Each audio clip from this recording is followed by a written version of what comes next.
말씀 신명기 제25장 1절에서 4절까지 제가 봉독해 드립니다. 구약성경 299면 신명기 제25장 1절에서 4절까지 제가 봉독해 드립니다. 사람들 사이에 시비가 생겨 재판을 청하면 재판장은 그들을 재판하여 의인은 의롭다 하고 악인은 정죄할 것이며 악인에게 대행이 합당하면 재판장은 그를 엎드리게 하고 그 앞에서 그의 죄를 따라 수를 맞추어 때리게 하라. 40까지는 때리려니와 그것을 넘기지는 못할지니 만일 그것을 넘겨 매를 지나치게 때리면 네가 내 행제를 경히 여기는 것이 될까 하노라. 곡식 떠는 소에게 망을 씌우지 말라. 아멘. 이 신명기 제25장도 신명기 24장에 이어서 그 연장선상에서 하나님께서 이스라엘 백성들이 가나안 땅에 들어가서 살 때에 이 법을 따라서 사는 것이 가장 안전하며 그것이 의롭고 또 그것이 하나님 백성의 길을 따라 사는 길이다. 오늘도 우리가 예수님을 믿는 사람들은 이 하나님의 법의 기초를 따라서 오늘도 우리가 의롭게 살아야 된다 하는 것을 본문을 통해서 말씀을 하고 있습니다. 이 여러 가지 법이 있기 때문에 한 가지 한 가지가 다 우리의 삶에 기본적으로 필요한 그런 법들이다 하는 겁니다. 자, 25장에는요. 여러분 이게 사람이 의로운 사람이 있고 악한 죄인이 있어서 의로운 사람은 의롭다 하고 악인은 반드시 그렇게 하면 벌을 받는다. 정죄할 자는 정죄해야 된다.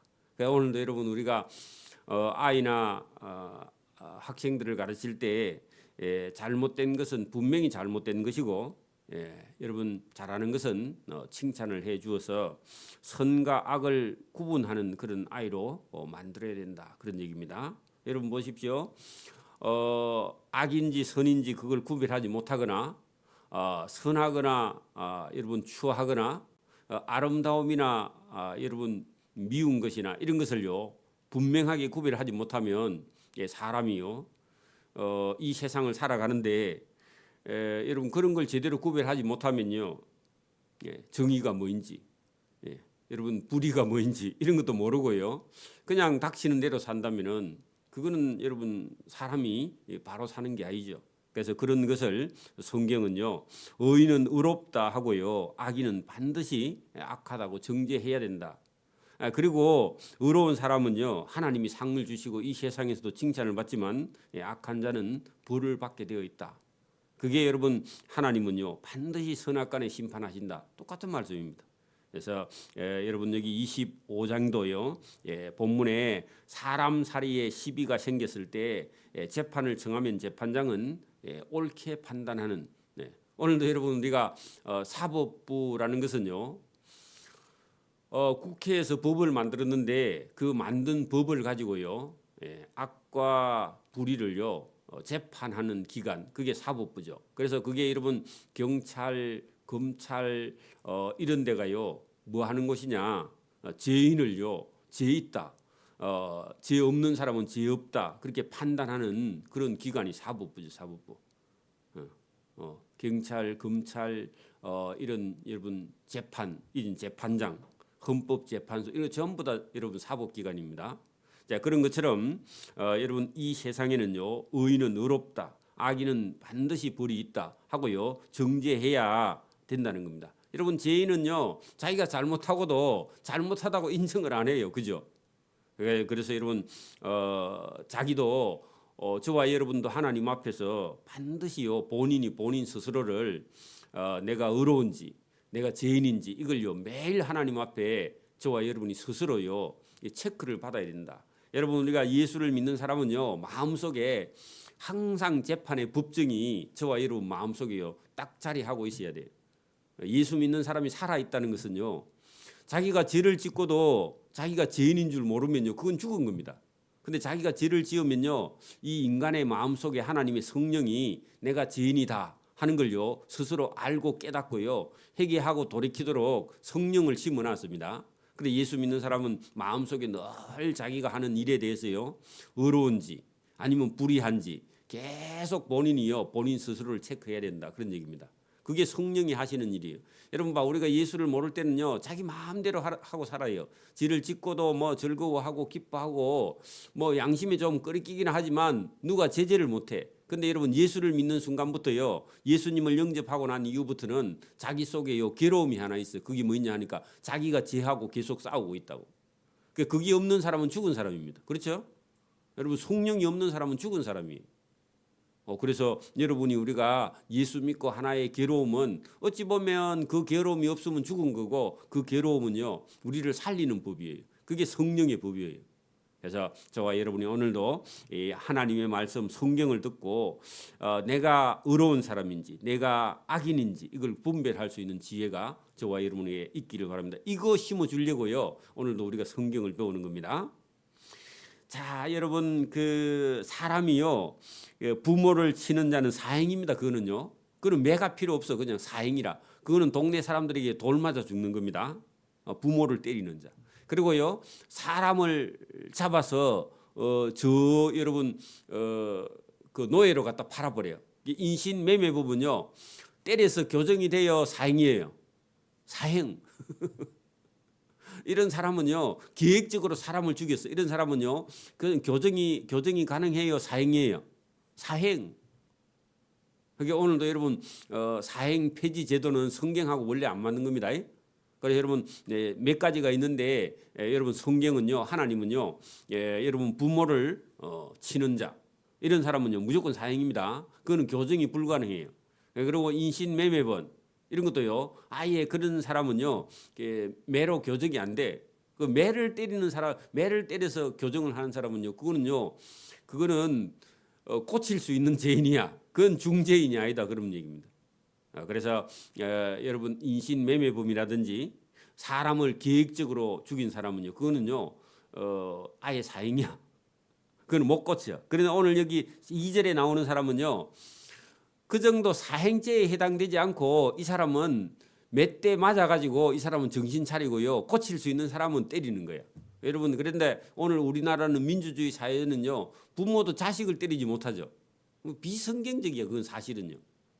성경은요 인간이 여러분 악하면요 매를 때려서요 그 악을 벗어버리게 한다는 겁니다. 여러분 죄를 악을 계속 키우면요 그게 도둑놈 되고 살인 강도하는 놈이 되는 거야.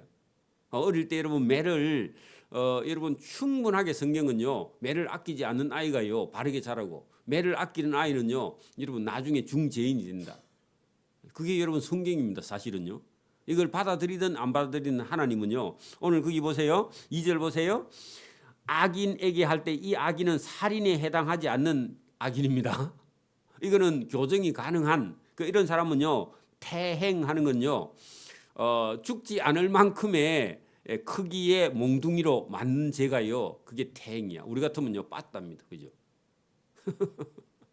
그래 성경은요 실제로 여러분 하나님은요 매를 들어서 교정할 사람은요 매를 들어서요 때렸다는 겁니다. 그래 여러분 태행에 합당하면 하는 것은요 이거는 사행에 해당하지 않을 만큼 죄가 좀 가벼운 그런 사람은 때려서요 재판장은 그를 엎드리게 해.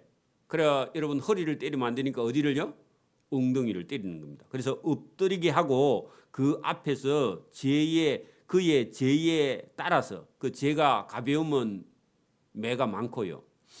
죄가 중하면요 여러분 매가 많고 죄가 작으면요 매수가 적어. 그래서 수를 따라 수를 맞추어 때리게 하라. 그 여러분 그 한계를 정해놨는데 40대까지는요 때려도 돼. 그래서 혹시 40대 세다가요 41대 넘어가면 안 되니까 39대만 때리고요 한 대는요 감회에 원래요. 그렇게 여러분 사도 바울도요 여러분 예수님 복음 전하다가요 39대 매를요 4번인가 맞았대. 복음 전한다고. 그러니까 여러분 그 반 죽었다 그 말입니다. 여러분 사람이요 빠따를 39대 맞으면요 기절합니다. 그죠? 그래서 죽진 않아. 그렇게 해야 어떤 사람은요 뭐가요? 악이 벗어진다 그런 얘기입니다. 근데 지금은요 불가능한 일이죠. 그 고대 사회는 그런 일이 있었다고. 그래 여러분 그 3절 보세요. 40대까지는요 때려도 돼. 그 40대를 넘기지는 못할지니 만일 그것을 넘겨 매를 지나치게 때리면 내가 그 행제를 경히 여기는 것이 될까 하노라. 그래서 40대까지는 안 되고 39대까지는 허락했다. 그런 얘기입니다. 모르고 한 대 더 때리면 안 돼. 그래서 39대까지만 때렸다. 그래서 여러분 어떤 사람은 사람을 만드는데요 매가 필요했다 그런 얘기입니다. 지금은 뭐 우리가 이렇게 할 수는 없는데 고대 사회는요 실제로 그랬다. 우리나라도요 조선 시대 같은 데는요 부모에게요 이게 불효하는 사람은요 여러분 마을에 아니 그 고을에요 그 원님이 잡아다가요 여러분 묶어놓고요 빠따를 쳤어요. 그래가지고 정신 차리고요 그 다음부터 부모에게 효도하는 사람이 많이 있을 거예요. 사람이 이렇게 죄인이라서요 그 선을 넘어간다 그런 얘기입니다. 교육이 필요하다 그런 얘기입니다. 실제로 자기 부모가요 자식이 말 안 들으면요 고을 관에에 연락해가지고요 잡아가가지고 뺐다 쳤답니다. 옛날 어른들 얘기 들어봐요. 그 조선시대 책 읽어보면요 얼마든지 그런 일 그래가지고 정신 차리고요 효도 아들 됐으면요 그 매는 약이죠. 옛날부터 우리 어른들이 매는 뭐라고요? 약이라고요. 약. 죄인에게는요 매가요 약이었다고. 지금은 뭐 그럴 수 없지만 자 소를 곡식을 뜨는 소에게 망을 씌우지 말라. 우리나라도 성경 모르니까 옛날에 시골에는요 소 여러분 그 농갈로 갈 때 망을 씌워 갔죠. 성경을 몰라서 그래. 성경 아는 사람은요 일하는 소는요 곡식 뜯어먹어 가면서요 일하도록 곡식에게도 아니 소에게도요 자비한 게 하나님의 법입니다. 그 여러분 이 법 모르면요 우리는요 소가요 보리 못 뜯어먹게 하죠. 그죠? 근데 하나님은요 어째요? 하나님은 아주 자비하신 분이고 소에게도요 인자하신 분이고요. 일 시키면요 싹을 주시는 분이에요. 오늘도 우리가 교회에서도요 여러분 아무도 모르게 봉사하거나 그죠? 아무도 모르게 헌금하거나 여러분 했다고 자랑하는 그런 사람이 아니라 여러분 숨어서 봉사하는 사람 아무도 없을 때 와서 청소하는 사람 그런 사람은요 하나님께서요 다 여러분 챙겨주십니다. 뭐 좀 하고 자랑하고 이런 사람은요 다 까먹어버려 나중에. 하나님이 예수님 모르죠. 오른손이 하는 일을 왼손이 모르게 하라. 그런데요 그런 걸 몰라가지고요 뭐 하면 자랑하고 싶고 뭐 하면요 교만해지고 그거는요 예수님의 말씀 하나님의 말씀에 거꾸로 가는 겁니다. 여러분 일하는 소도요 하나님이요 챙겨주시는데 교회에서 봉사하고 수고하고 애쓰는 사람을요 하나님이 반드시 하나님이요 챙겨주시고요 그거보다 배나 챙겨주시고요 몇 배나 챙겨주십니다. 반드시 주세요. 까먹는 사람은요 여러분 일 좀 하고 자랑하고 다 까먹고요 나중에요 웁니다. 여러분 불효자만 우는 게 아니라 하나님 말씀을 듣지 못하는 사람은요 결국 울게 돼 있어요. 믿음 없는 사람도 마찬가지입니다. 자 여러분 5절 봅니다. 형제들이 함께 사는데 그 중에 하나가 죽고 아들이 없거든. 여러분 이 말씀은요 잘 들어보세요. 5절부터요 그 10절까지 내용 속에 이런 일이 있습니다. 그냥 제가 본문을 읽으면 이해가 쉽지 않으니까 그냥 설명을 할게요. 여러분 아들이 있는 형제가 몇 명 있는 집이 있습니다. 아들만 있어요. 근데 제일 첫 형이 장가를 갔습니다. 장가를 갔는데요 장가 간 형이 자기 아들도 못 낳고요 죽어버렸어. 그러면 형은 젊은 나이에 죽고 형수는요 아주 젊어. 그 형수의 몸에는요 형의 씨가 없어. 그래 형수가 가부가 됐습니다. 그런 경우에요 시동생 되는 남동생이 있으면요 그 형수에게요 여러분 형수의 아들이 되는 씨를 하나 주고요 자기는 또 장가 가면 돼.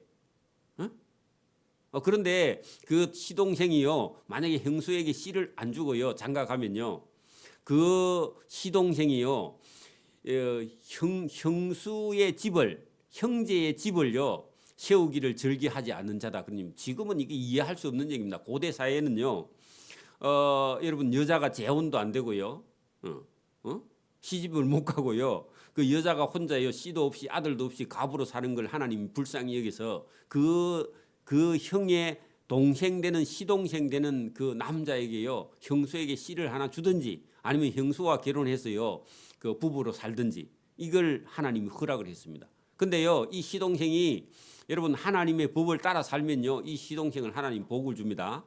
그런데 이 시동생이요, 그게 싫어. 그 행수에게 씨도 안 주고요, 다른 여자에게 시집가서 행수를 만약에 갑으로 낳았다. 그러면요, 그 동생의 집은요, 동네에서 소문이 나기를 저 형제는 여러분 죽은 형을 대신하여 가문을 잇게 하는 그런 법을 따르지 않는 그죠, 책임을 지지 않는 집이다. 그래가지고요, 기업 무르기를 형제의 집을 세우기 절기하지 않는 그런 자의 집이다. 해가지고요, 이런 사람에게는 창피를 주는데 행수가요, 그 시동생을 찾아가서 만약에 그 씨를 주지 않는 시동생을 찾아가서 뭐라 하느냐, 여러분 신발을 벗어가지고요, 그 시동생의 뺨을요 몇 대 때려. 그러면서 뭐라고 하느냐, 형제의 집 세우기를 즐기하지 않는 자에게는 이런 창피를 준다 하고요, 뺨을 몇 대 때리고요, 그 다음에 끝이다, 그런 얘기입니다. 그래가지고 동네 사람들이요, 그 동생의 집을 뭐라 하느냐, 형제의 집 세우기를 즐기하지 않는 자, 여러분 신벗기운 자의 집이다. 그렇게요, 사람들이요 이렇게 별명을 붙여놨다. 형제의 여러분 집 세우기를 즐기하지 않는 신발로 뺨 맞은 집이다, 그런 얘기입니다. 경상도 말로 하면 그런 창피를 주었다, 그런 얘기입니다.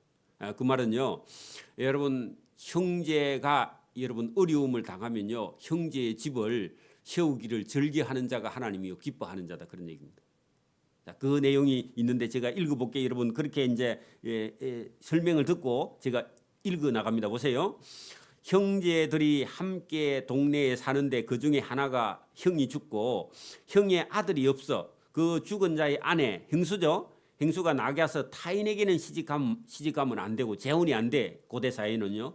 그 남편의 형제 시동생에게로 들어가서 그를 맞이하여 그를 아내로 삼아 그의 남편의 형제된 의무를 그에게 해야 된다. 그래 형수만 남아 있고 형이 죽었을 때는 그 시동생이요, 그 형에게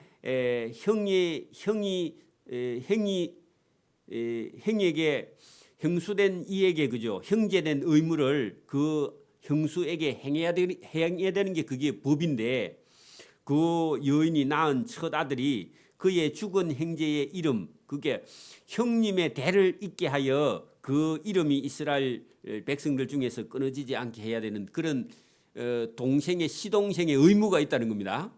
자, 그러나 그 만약에 시동생이 만일 그 형제의 아내 행수를 맞이하기를 절기하지 아니하고 거부해, 그 형제의 아내는 그 성문으로 장로들에게 찾아 나가서 고발을 해. 말하기를 내 남편의 시동생이 그의 형제의 이름으로 이스라엘 중에 대를 잇기를 싫어하여 남편의 형제된 의무를 여러분 행수에게 행하지 아니하나이다 하고 고발을 할 것이요. 그 성읍 장로들은 그 시동생을 불러다가 말할 것이며, 야 그렇게 하면 되냐 하고요, 장로들이 타일러 그가 이미 정한 뜻대로 말하기를 내가 그 여자를 맞이하기를 절기하지 아니하노라 하고 거부하면은 그 형제의 아내 그죠, 형수가 장로들 앞에서요 그 시동생을 찾아가서 그의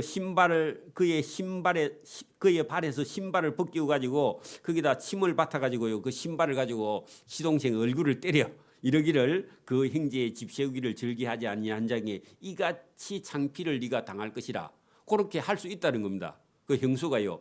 뭐 그렇게 실제로 하지 않아도요, 동네 사람들은 이 집은요, 이 집은 신벗김을 받은 집이라, 뺨 맞은 집이라 그렇게요, 동네에서 창피를 줬다는 겁니다. 그래서 왜 그러냐 하면, 자 보세요, 시동생이요, 형수에게 씨를 주고는요, 자기가요 그 형수를 먹이 살려야 돼. 그러니까 그게 하기 싫은 거야. 여러분 보세요. 지금도 우리가 여러분 형제간이 여럿이 살아가다가 형제간 하나가 여러분 어려워지면요, 부담스럽죠. 한편으로는 그죠. 그래서 그런 일을 하지 않는 자에게는요 창피를 주게 되었다.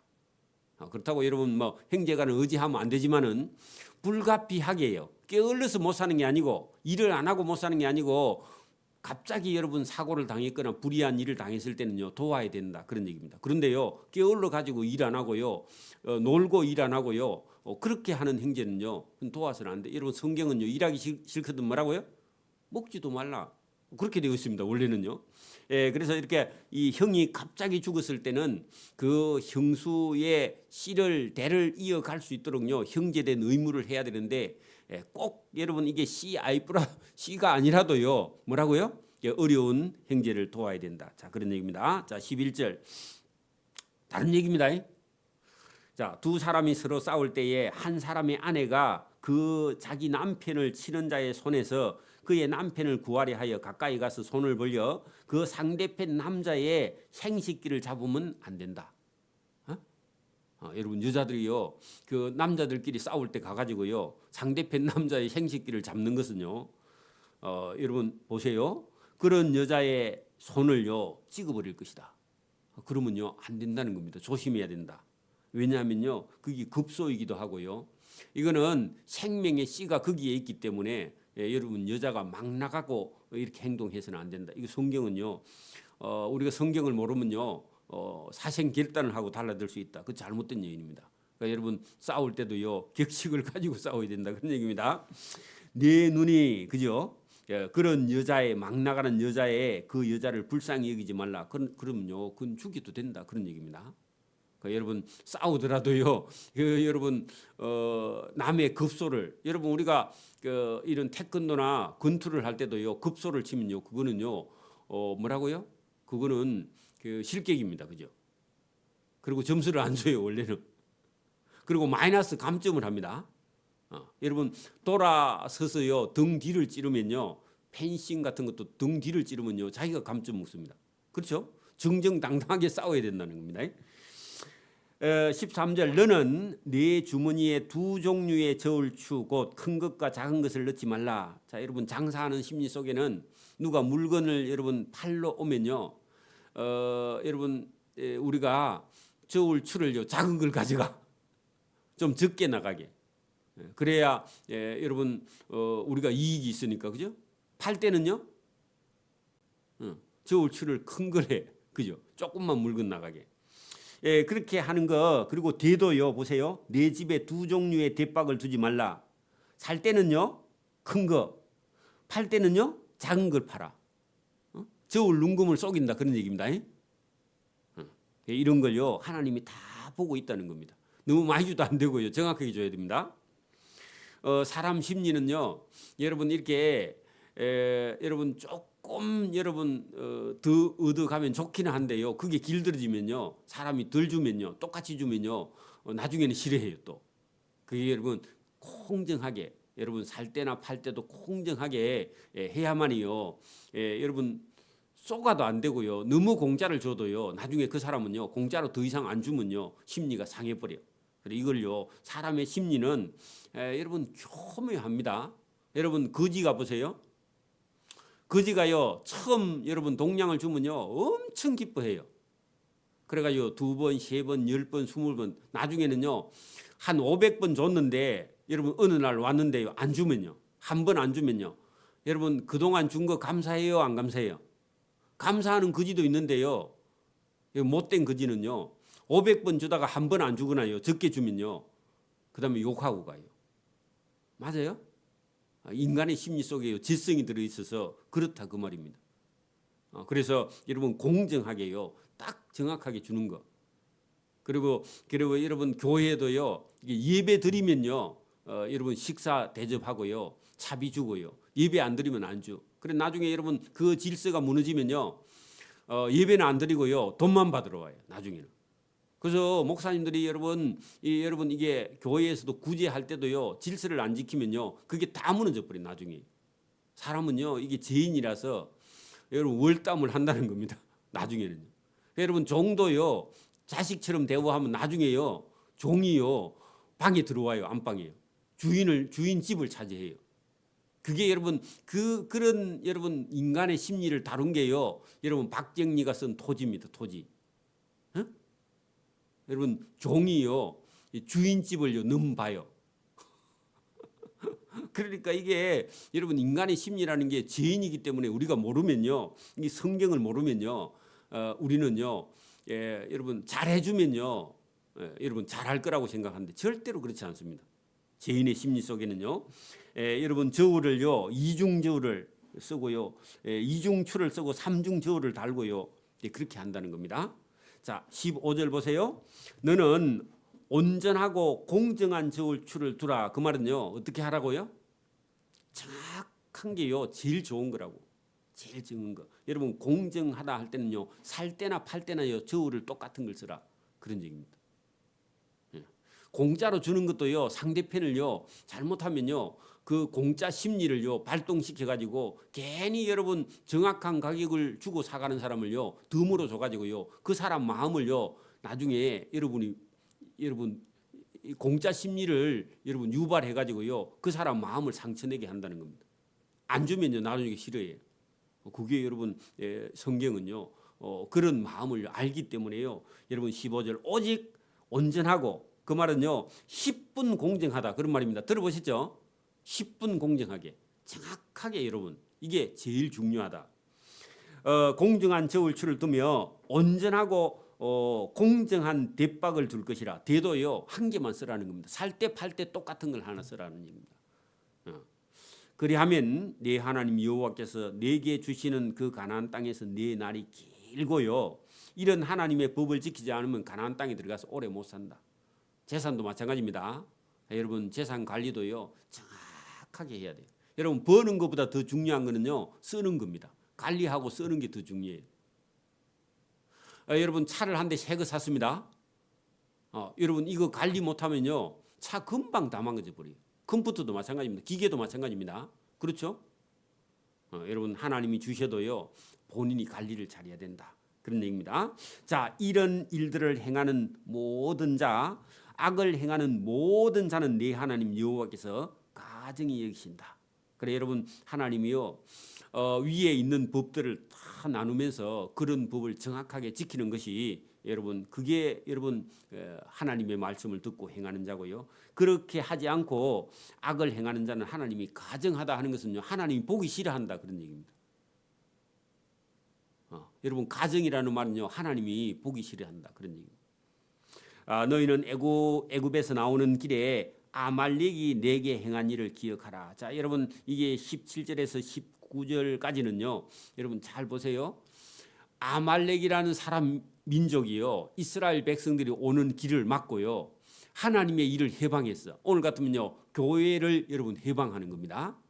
교회를 해방하는 것은요. 하나님을 해방하는 거라. 그래서 여러분 거기 이유가 있는데 왜 아말렉이 행한 일을 기억하라 하는 이유가요. 곧 아말렉이 이스라엘 민족을 길에서 만나 이스라엘 민족이 애굽에서 나올 때 피곤할 때에 너의 뒤에 떨어진 약자들을요 칼로 쳤어. 그리고 하나님을 두려워하지 아니했어. 그게 뭐냐 하면은 여러분 교회에서도요 자기 생각을 내놓고 하나님을 두려워하지 않는 자는요 뭐라고요? 하나님이 가나안 땅에 딱 들어가서 정착하거든요. 그 아말렉 백성을 다 쳐서요 천하에서 이름이 없어지게 해라 그런 얘기입니다. 도말하라 그런 얘기입니다. 아예요 없애버리라.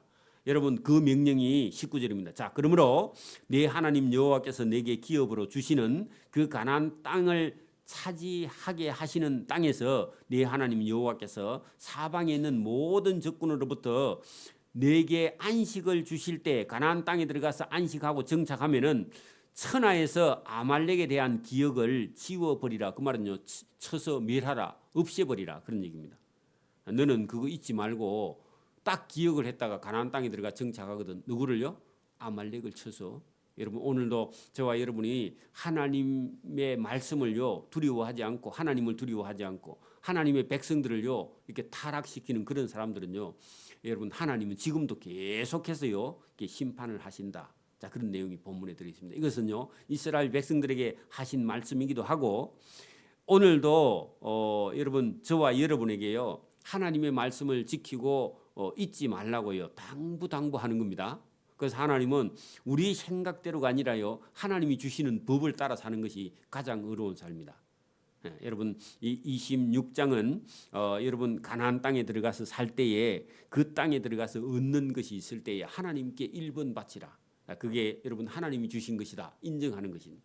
그러니까 오늘도 저와 여러분이 이 하나님의 법이 조금 어렵지만 그래도 이 원리를 우리가 알고 있으면요 살아갈 때에 저와 여러분이 의로운 길이 무엇인가 하는 것을 알 수 있다는 겁니다. 기도드립니다. 하나님 아버지 감사합니다. 이 새벽에도 우리에게 주시는 말씀이 있어서 오늘도 하나님이 하라 하시는 것을 행하고 또 우리의 하나님의 소유가 어떤 것이며 내 것은 어떤 것인가를 구별할 수 있는 지혜를 우리에게 주심을 감사합니다. 오늘도 하나님의 말씀을 듣고 순종하는 길이 우리가 사는 길임을 깨닫고 이 말씀을 따라 바로 걸어갈 수 있도록 은혜와 복을 베풀어 주시기를 이 새벽에도 원하옵고 감사하며 예수님 이름으로 기도드리옵나이다. 아멘.